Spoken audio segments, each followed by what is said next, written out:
The Earth says hello. The Earth says hello. I say hello, and I say hello to Representative Munson. Thank you so very much, Jeremy, for being on this program with us. You're always there to talk about whatever's going on, and I give you credit for doing that because you're a stand-up guy for it, and I appreciate you being here. Thanks for having me on again, Al, and I'm anxious to give an update for all the stuff that's going on at the Capitol this week. Well, and I want to talk about a couple of things. One is I'm friends with a lot of folks on Facebook, and I presume that's why I started getting ads on my Facebook page just telling me to go rip Senator Rosen. She's voting to steal candy from kids or something, and I looked at him like, I don't get it. So I know Senator Rosen, so I text her and I said, why are you taking candy from little babies? What are you doing? She goes, what are you talking about? And I showed her the ad, and she gave this whole thing. And then for a week, I keep getting them. This guy's voting against you. You got to get against this guy. What are we doing with the gambling? And I make fun about taking candy from babies. It's something about taking away gambling pull tabs at whatever your favorite bar or something. What's going on? Can you tell me?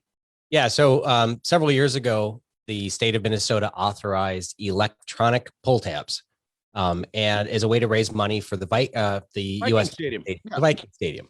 Yeah. And some people kind of poo-pooed them, thinking it was not going to take off. I also thought that people would like tearing the pull tabs versus just pushing a button on an iPad. But lo and behold, they've taken off, and they aren't just pulling or digitally pulling off the layer on the pull tab. They get graphics that move and are a little more exciting than paper pull tabs. And the technology today kind of looks like a slot machine. Right? I've never pulled one, never did. So I don't know exactly what it looks like. For the Vikings Stadium, is that around the entire state? Are there, they're out here? Could I play a pull tab that would help the Vikings? Yeah, well, you can. The stadium. I mean, it's the taxes are what goes for the Vikings, right? Yeah. The state taxes the snot out of the charitable gambling for whatever benefit for the general fund. The electronic pull tabs went to the Viking Stadium, but the charities that actually sponsor these in the bars get a percentage of the money, and so you get local kids hockey leagues, VFWs, Legions, the Lions Club. A lot of charitable organizations use these pull tabs to raise money. I'm not a smart man, Jeremy. Tell me how this. Okay, so we've been doing it. It catches on. It's paying for the stadium. Kids are getting the little hockey uniforms taken care of. Life's good because no one's forced to do it. You go play the game if you want to play the game. What are we doing now? Why are we changing it, or what's going on? Why is the world in uproar? Well, it's important to note that the tribal communities in Minnesota are large donors to both Republicans and Democrats. In fact, I think they're the largest donor to the Republican House caucus. They donate a lot to the Republican Senate Victory Fund. The Indian casinos see these electronic pull tabs as kind of cutting in on their business of slot machines. And so they don't want to see basically virtually slot machines become legal in bars and in restaurants. And so they are pushing to have these changed, so they go back to being a very boring digital version of a pull tab.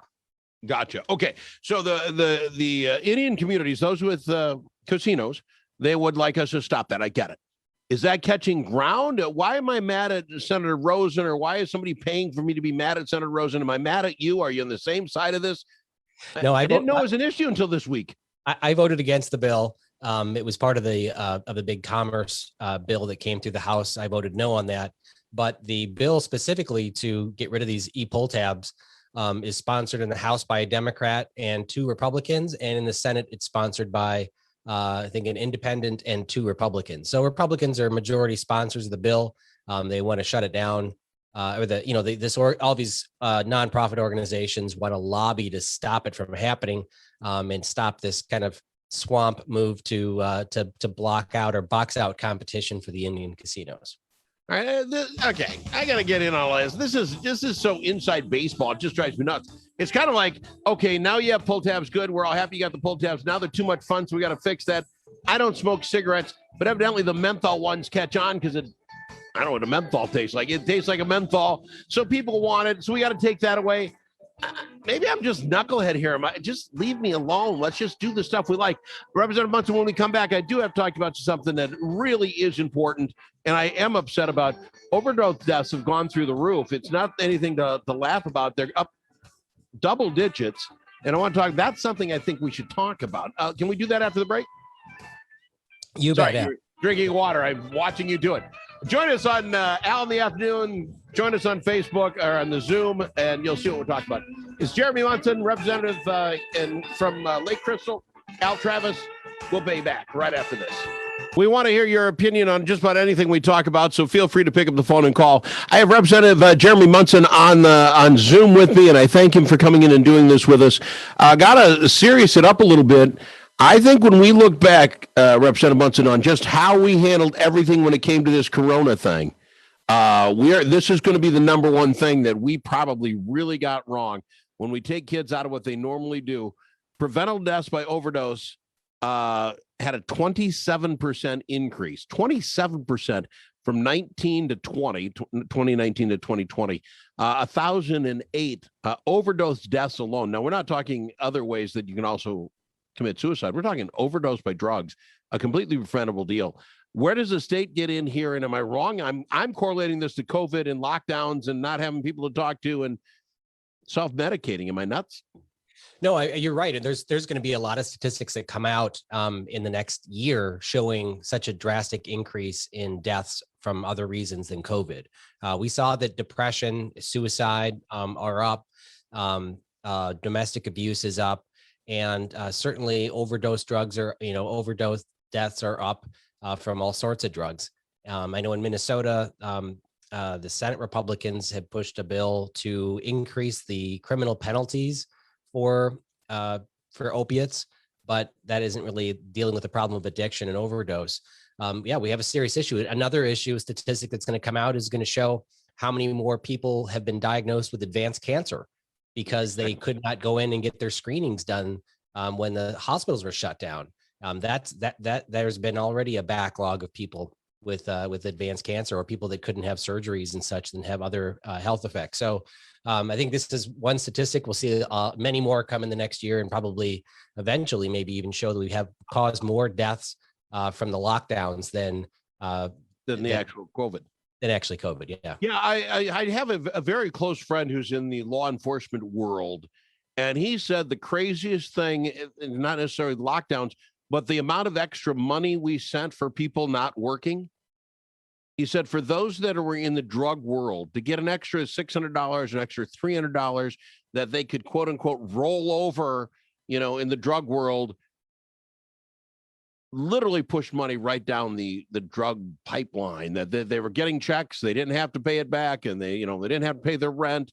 He said it did no favors to those that were addicted to drugs to hand them that extra money. And that makes sense. I never thought about it. It's not my wheelhouse, but I think we're going to look back and say, wow, in a lot of ways, we just let the tiger out of the kennel or the cage and said, oh, hope you make it, on the other side. So what do you at the state capitol, what can we do about it? The governor, I want to talk about him, so maybe we can segue in. I don't know that there's a law that says, don't hurt yourself by overdosing. I get that. But the governor is coming out supposedly tomorrow and changing our dial. What do you hear is going to happen, and what do you think that's going to mean for the rest of us? Well, so in full transparency, the governor is going to be campaigning for re-election, and he really can't go outside the 494, 694 loop on a campaign stop if he still has emergency powers. So he has to announce a wind down to his executive orders and restrictions on restaurants. And so my guess is he's going to tie that to vaccinations. And he might say something about, well, restaurants are at 75% capacity now. And we're roughly, 50% vaccination rate. So if we can get to 80% vaccination rate, then restaurants can open up 80%. Like he might tie it to that and really push vaccines more. What do you mean by the 494, 694 thing with Walls? Well, he can't go out to rural Minnesota. I mean, he's going to go to the fishing opener. There's already a bunch of restaurants that have the big posters up, with a picture of him saying, "Do not serve this man." I don't know if he'll be able to find a meal at a campaign. I see. Just because of people. Minnesota. Okay, I didn't know if it had something to do with executive powers. Gotcha. Okay, that makes some sense. Okay, now I see where you come from. Okay, so he comes out, and like you say, we're all running for re-election at some point. He's going to come out. He wants to fix the perception. I turn things down. I let you get back. I use it. These checks that showed up. Yeah, I don't rip President Biden on this at all. He sent the last bunch of checks out, and then he sent a letter saying, "Did you get my check?" Hey, just making sure you understand who sent you the money. I get it. It's politics. What is it? is there a number you think he'll give? And here's what I don't get. If and I talked with Boyce Olson about it earlier, if he's going to go Memorial Day, but Memorial Day will open up to 80%. Well, if the numbers say we can go there, do it now. On how do you know what the numbers will say Memorial Day or 4th of July? Either we're following numbers or we're not. Or does Memorial Day just look like, hey, if I let everybody have a great Memorial Day, they have hot dogs and hamburgers, and they all get they'll think it's me. Is there politics in this, or is it all strictly just by the numbers? Well, there certainly is some supply chain issues. If you're a restaurant and you want to open up to a larger percentage, you may want to order food ahead of time. You may want to hire staff and stuff, but it doesn't mean that he can't just tell people starting today you can do it. And the restaurants that have capacity can, and the restaurants that don't have that capability will just have to wait a week until they can, put more tables in there. I should leave the decisions up to the restaurants. And so I don't really support him, saying what's going to happen in 2 weeks. You should just, if it's safe now to open, then we should just open, rip the Band-Aid off and let, restore freedom to people. Well, and that's kind of where I was coming from on this, because we don't know what's going to happen in 2 weeks. If the rioting and the people getting together causes a spike in 2 weeks, well, you tell the restaurants will be open Memorial Week and they order all the stuff and get all ready, and then we slam her to shut again because of the numbers. I don't know if you've done anybody any favors. Representative, we can hold on. I'd like to chat with you a little bit more on the other side. I'd like to talk a little bit about these driver's license, not driver's license. If your face is upright and horizontal or vertical, this is more than I can do. I want to discuss what it means and that sort of thing. Can we do it at the break? Absolutely. Representative Jeremy Munson on Al in the Afternoon. You ask me any question, he'll give you the answer. I don't necessarily always understand it, but that's just me. I believe the rest of the world gets it. Back after this with more on Al in the Afternoon. Representative Jeremy Munson on the line with us. You can join us via Zoom if you care to. You go to Al in the Afternoon.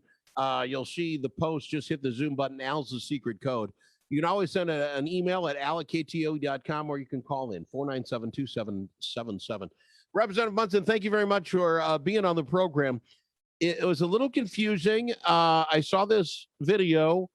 We're trying to get non-driver's licenses to folks here illegally. For what purpose, I'm not getting. And then evidently they look exactly like driver's license, except, and I don't know which it is. Are we vertical? If you have a regular driver's, you're horizontal. Yeah. Right. Just as if you were, for folks, the young kids, when you do your cell phone, the panoramic view. But then if you're up and down, if you're the vertical, then that's not a valid license. And we're trying to create those. Why? Well, so just to clarify, when a few years ago, they changed the driver's licenses for minors under 21 to be vertical, so that it's very obvious to someone, a bouncer at a bar could look at it without having to look at the number. Yeah.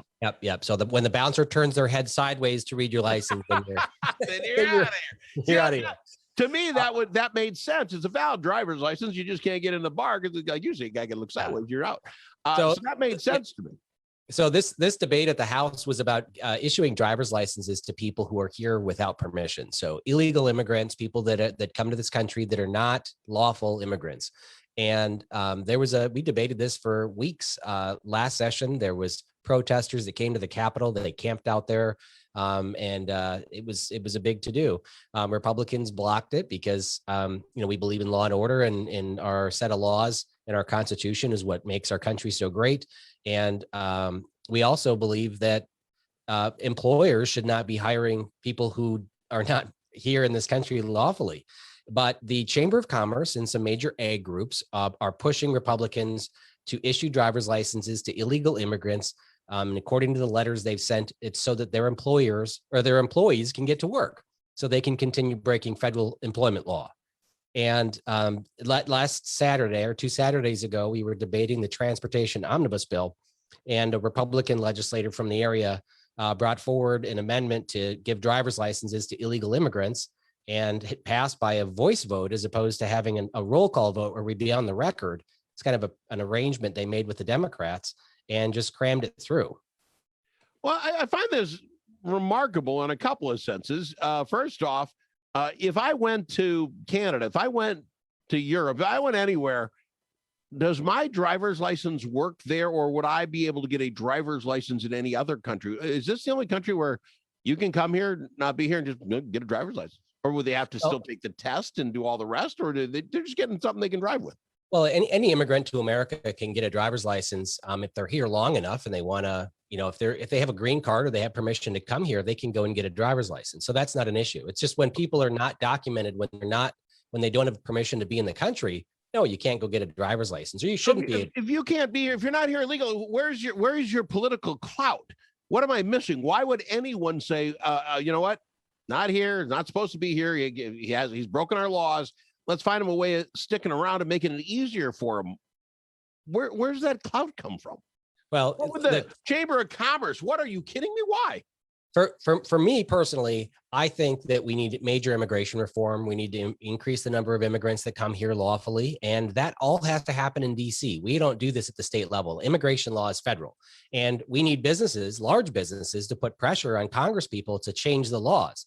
If Minnesota starts issuing driver's licenses to people that are here without permission so they can go to work and work for an employer that can treat them like a second-class citizen and hold their immigration status over their heads to make them work longer hours or for less pay, that's wrong.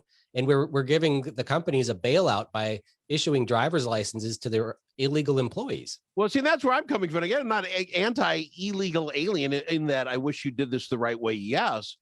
But you make them prisoners of the job they're getting. They're not getting minimum wage. They're not getting 15-minute breaks every 3 hours and an hour for lunch because that's what we do with everyone else, because they don't have to, because they're not being, the federal government doesn't know that they exist. So they're not getting those benefits. It sets them up to be used. And why would we do that to anybody? Yeah. And it doesn't make our roads safer. If you're over 18 years old, you don't have to take driver's ed. You just do a test.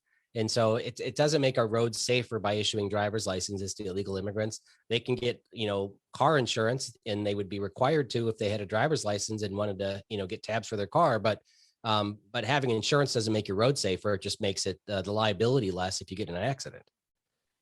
All right. It doesn't make any sense to me. I think we got to do other things to help those folks out. If they're here and they want to become legalized, I get it. We can do things to help them.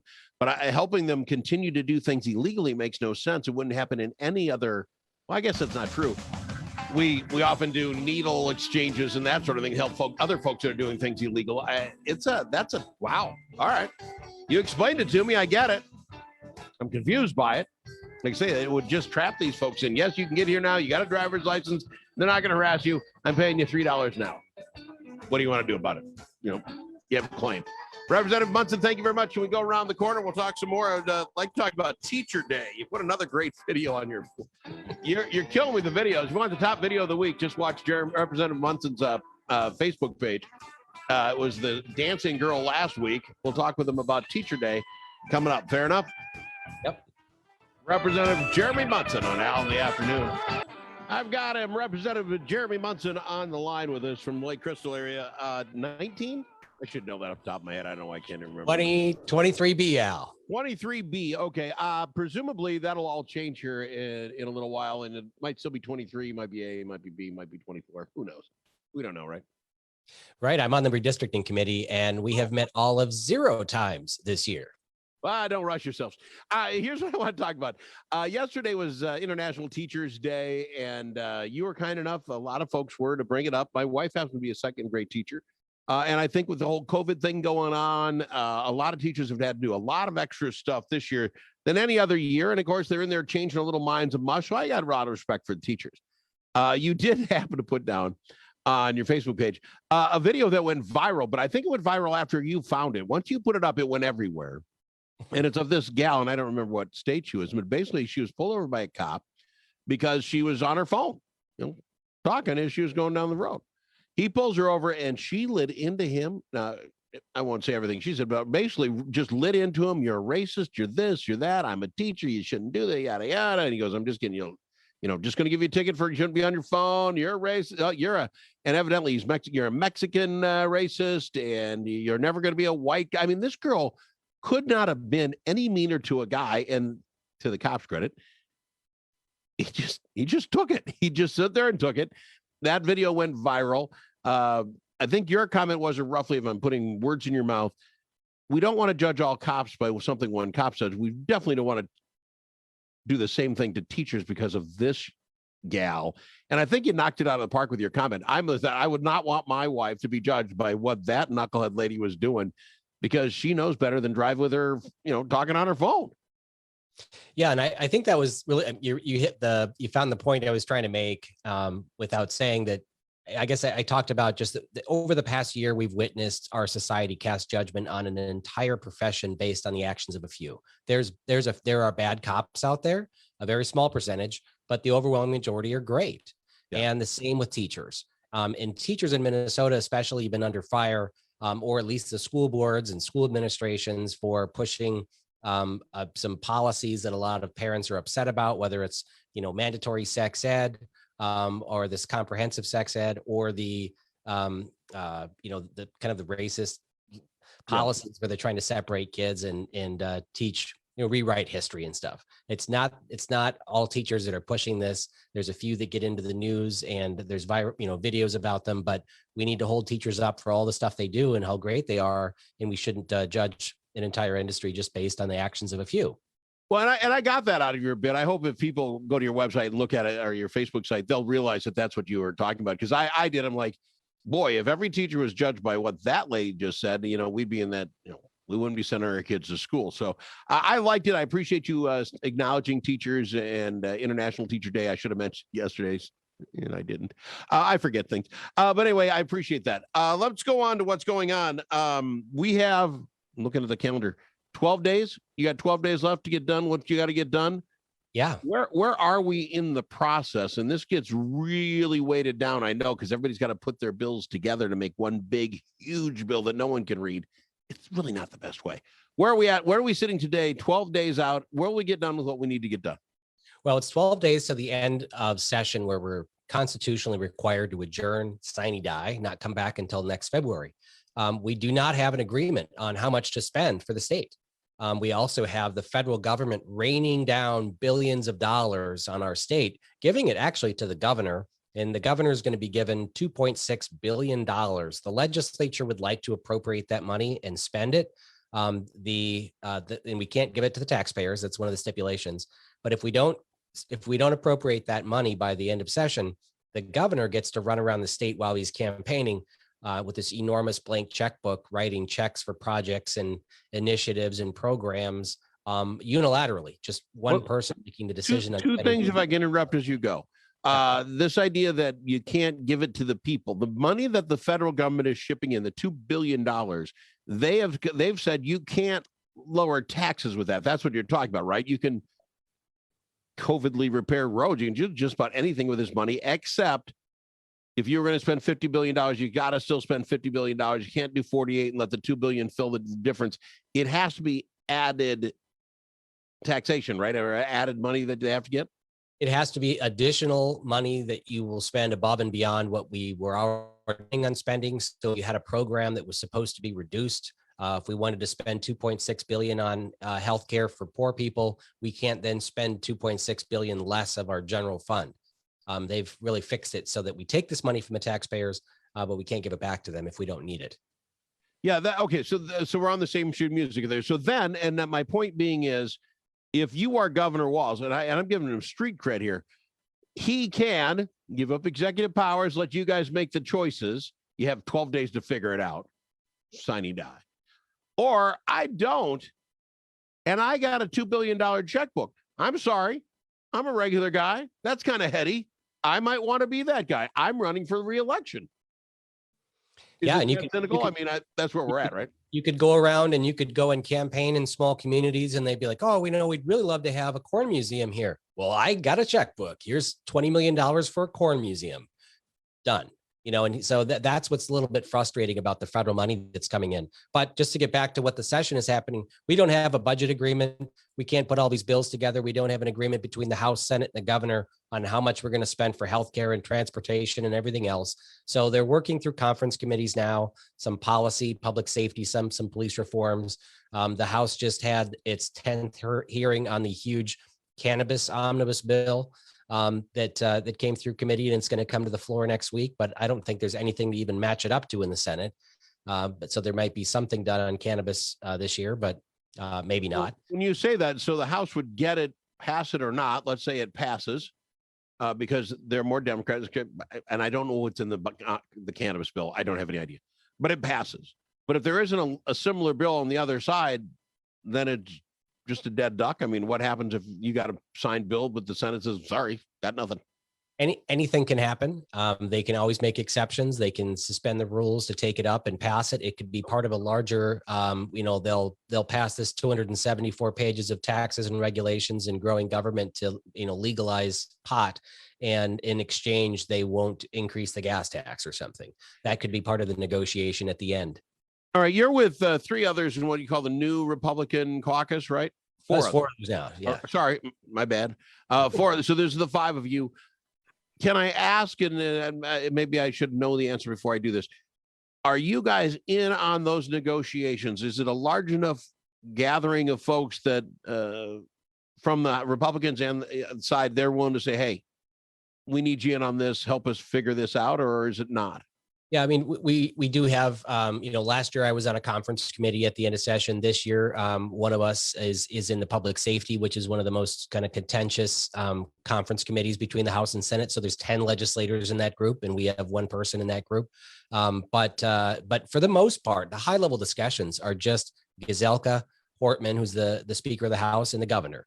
And they're just in a room kind of hammering stuff out. And my guess is that we're not going to come to an agreement by the 17th of May. And we're going to adjourn without finishing, and the government will be at risk of being shut down. The governor will then meet with the three of them and rewrite all the legislation and call us back for one day and just cram everything down our throats and say it has to pass. Can they do that? I mean, I know they can do that, but if they call you back, can you not then start all this stuff up again, getting rid of executive powers and all that? Or would that all be worked out that we'll make sure we'll all play very nicely if we come back for the day? It'll be worked out. It happened 2 years ago exactly that way, and they have an agreement with the majority in each body to pass this legislation. All right. I've got time for one more break. When we come back, Representative Munson, let's talk some other things that are going on, other bills you can get behind, bills that you hope get into whatever omnibus bill has to get it passed. Can we talk about that coming up? That sounds great. I've got him, Representative Jeremy Munson, 23A. Appreciate him being a part of the program. Appreciate you being there. If you care, give us an email at al@ktoe.com. Ask any question you want of the representative. He's very good about it, answering them. Go to Facebook. You can join us there and write anything you want, or you can always call 497-2777. Representative Munson, right around the corner with Al in the afternoon. Representative Jeremy Munson, and I thank you very much for being on the program. If you don't know, you can go to Jeremy Munson's Facebook page, and he resumes the Zoom. What do we call what you do with there, Representative? I live stream our Zoom session here so everybody can see us as we're talking. And it's amazing the clarity, because I popped it up and man, I get a big, huge face right there. My glasses are dirty. You can tell, and I'm wearing a stupid hat. I like it. Thank you very much for doing that. It's nice of you to do that for us. So go to Representative Munson's page, Al in the afternoon page, whatever you'd like, but join us there. Representative Munson, anything that you have been yourself necessarily pushing that you seriously need to get into one of these bills so that omnibussly it can get in? Yeah, well, thanks for asking, because I tend to be pretty critical of government, and at the same time, I am working on legislation and getting things done. I've got a bunch of bills for the district and some projects, some public works projects, but I've also been working on some policy. 2 years ago, I wrote a bill called Cassie's Law that for people that are convicted of a felony that have had a traumatic brain injury or a stroke, it offers them a neuropsychological exam to see if their brain injury has part of the reason why, or can explain what happened. The judge can take that into consideration when sentencing. We have a lot of people with traumatic brain injuries, mental illness that are in prison, and that may not be the best sentence for them. So that bill did pass the House 2 years ago. We couldn't get it moved in the Senate, but it was included in the omnibus bill this year that passed. So I'm hopeful that we'll get through.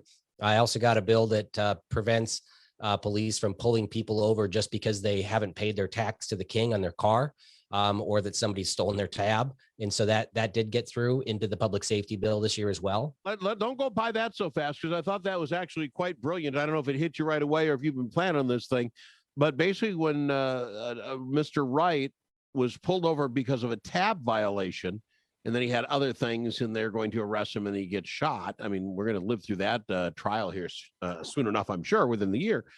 You came right out and said, why in the world are we pulling people over because they haven't paid their sticker price, their tax and the tabs? I thought that's genius. Give us how that would work then if this passes, that I can't sell my car or something, right, until I catch up. I mean, there's other ways to collect your almighty dollar for the state. Yeah, I couldn't get the complete legislation through that actually removed the law requiring the people to display it. So it just removes it as a primary offense. So if a cop pulls you over for speeding and your tabs are expired, they can still write you a ticket. So it gets it part of the way there. Look, we have a lot of primary offenses. The stupid slowpoke law that says you can't if you're driving the speed limit for a indiscriminate amount of time in the left-hand lane, the cop pull you over. That shouldn't even be a primary offense. It's a primary offense to wear a smartwatch while driving. You know, we've got some dumb laws in the books, and some of them we just passed that we need to reconsider. But the tab thing got through. I'm happy that got through. I also have some bills on medical cannabis, so medical marijuana, to expand that, to reschedule it for Minnesota, because in Minnesota right now, if you're one of the 20 or 40,000 people that have that you're on the medical cannabis registry, you can't own guns. You lose your gun rights. And so this would change the scheduling to Schedule 2 for Minnesota for medical cannabis, and you can have and would allow you to have your access to your firearms to at least be able to own guns. The folks that are going for the cannabis law, this throws us up. I didn't even thought about it, but thank you for being here. So then if we pass the cannabis law that it's okay to recreationally use cannabis, can you still get a gun then, or does that do you have to decide between gun ownership and cannabis? Yeah, gun ownership or cannabis. Until cannabis is changed federally, it still is on when you apply for a federal firearms license or when you apply for a permit to purchase a gun, it's on the paperwork if you use marijuana, and it reminds you that it's illegal federally. It's illegal in every state. So that would be to me, and I wonder how many people in Minnesota. I know outstate has got to be well over 50% have guns. We're out here, we hunt deer, we do our thing. I would be amazed how many of them, maybe didn't care one way or the other about cannabis. But if we pass that you can't then have your gun, I think, wow, I didn't know that. I think a lot of people in outstate Minnesota at least would think twice about trying the cannabis. That's why I've got several bills about Second Amendment rights and medical cannabis. And because I think it's really important. It's an important discussion. Now, the police will tell you they're not going to enforce it, just like they're saying that they're not enforcing the smartwatch law while driving. Well, we shouldn't have police selectively choosing which laws they enforce. If it's a dumb law, let's get rid of it. Or, let's adopt my full law that says we won't deny you a gun if you happen to have your name on a medical cannabis registry, whether you get a prescription filled or not. Yeah, that seems like common sense. But once you open that floodgate up, cannabis is interesting. I don't know how easy it is to tell if you're driving under the influence of cannabis or if you're, you've got a gun and high. I don't know. Is that easily, is the technology even there to tell? Well, yeah, they do it. Actually, they came out with a breathalyzer that they're using in other states now that'll pick up on that. But, I think the biggest thing is it's always illegal to drive while impaired. And so whether it's on, glue cannabis, or whatever else you're doing, I think we need to address a lot of that if they're going to be passing recreational cannabis law in Minnesota.